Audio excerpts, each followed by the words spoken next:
বন্ধুরা, এই বিজেপির বড় বড় নেতারা কলকাতায় এসে বড় বড় সভা করে সাধারণ মানুষকে গ্যাস খাইয়ে ফোলাবার চেষ্টা করছে, অথচ রান্নার গ্যাস কোনো ব্যবস্থা করতে পারছে না।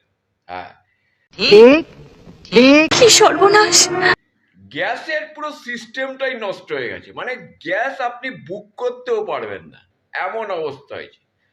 তবে পাড়ায় খোঁজ নিয়ে দেখলাম মানে মহিলারা এক যোগ্য জবাব দিয়েছে। হ্যাঁ,